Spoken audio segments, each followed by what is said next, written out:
सिर कटा हुआ भूत। मयंक एक मल्टीनेशनल कंपनी में ब्रांच मैनेजर की जॉब करता था। एक दिन मयंक को ऑफिस से घर जाने के लिए लेट हो गया था। सर्दी के मौसम होने के कारण रात भी जल्दी हो गई थी, ठंड भी शुरू हो चुकी थी। रास्ते में चलते चलते मयंक को अचानक एक आवाज़ सुनाई दी, रुक जाओ।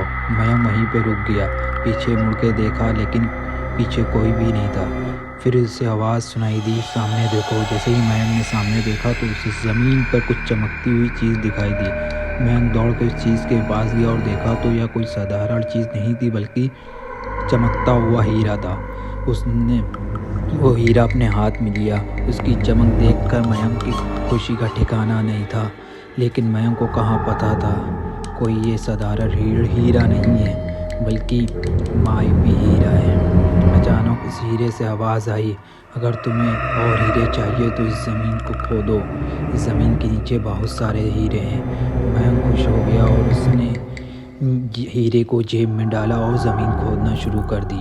करीबन 2 फीट खोदने के बाद अचानक मयंक डर के मारे चिल्लाने लगा। इसके कारण उसका संतुलन खो गया और उस ज़मीन पर गिर गया, क्योंकि उस गड्ढे में हीरे मोती नहीं बल्कि इंसान का कटा हुआ सर मिला। अचानक वह सर हवा में उड़ने लगा और बोला, डरो मत, मैं तुम्हें कोई हानि नहीं पहुंचाऊंगा। मैं तुम्हें बहुत सारे हीरे जवाहरात भी दूंगा।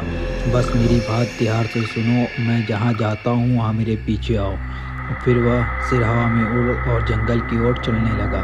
करीब 1 किलोमीटर चलने के बाद वह सिर रुक गया और मयंक भी रुक गया। फिर उस सिर ने मयंक से कहा, इस ज़मीन के भीतर बहुत सारे हीरे मोती जवाहरात छुपे हुए हैं। इस ज़मीन पे खोद का काम शुरू करो। मयंक खुश हो गया और उस ज़मीन को खोदना शुरू कर दिया। खोदते खोदते ज़मीन के नीचे हीरे मोती तो नहीं बल्कि उस सिर का कटा हुआ धड़ मिला। उस सिर ने कहा, अब तुम्हें आखिरी काम करना है, उसके बाद मैं तुम्हें माला माल कर दूंगा।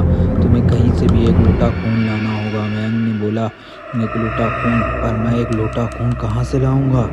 उस सिर ने कहा, चलो मेरे साथ। वो डरावना चेहरे मयंक को साथ लेकर थोड़ी दूर पर गया।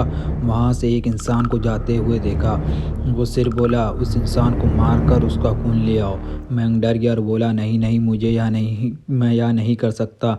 मैं यह नहीं कर सकता। अगर तुमने यह काम नहीं किया तो तुझे बहुत मुसीबत में डाल दूंगा। ये तुम्हारी पूरी ज़िंदगी नर्क बन जाएगी। मयंक ने हाथ जोड़कर उससे कहा, मुझे माफ़ कर दो। अगर मैंने उसे मार दिया तो मुझे पुलिस गिरफ्तार कर लेगी और मुझे जेल जाना पड़ेगा। उस सिर ने अपने तंत्र की शक्ति से एक छुरी और लोटा प्रकट कर दिया और गुस्से से बोला, अगर तुमने मेरा काम नहीं करा तो मैं तुम्हारे पूरे परिवार को मौत के घाट उतार दूंगा। मयंक ने मजबूरी में आकर उस आदमी को मार डाला और खून लेकर उस सिर के पास आ गया। वह सिर खून देखकर बहुत खुश हुआ और बोला, यह खून मेरे शरीर पर डाल दे। उस सिर के कहने पर मयंक ने खून उस शरीर पे डाल दिया। फिर कुछ ही देर बाद वो कटा हुआ सिर और शरीर आपस में जुड़ गए। यह सब देखकर मयंक की हालत खराब हो गई थी।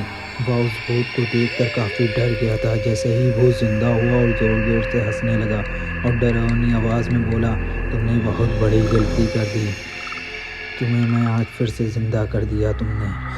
मैं सिर्फ तुम्हें ही नहीं बल्कि इस पूरे शहर को मौत के घाट उतार दूंगा। डर के मारे मयंक के मुंह से आवाज़ भी नहीं निकल रही थी। वो अपनी जान बचाने के लिए वहाँ से दौड़ा, लेकिन इस भूत को ने छलांग लगाकर मयंक को ज़मीन पर गिरा दिया और बोला, मुझे बहुत भूख लगी है, अब मैं तुम्हारा मांस खाऊंगा। जैसे ही उस भूत ने मांस खाने के लिए आगे बढ़ा तो तुरंत उसका सिर धड़ से अलग हो गया। मयंक समझ नहीं पा रहा था आखिर ये चमत्कार कैसे हुआ।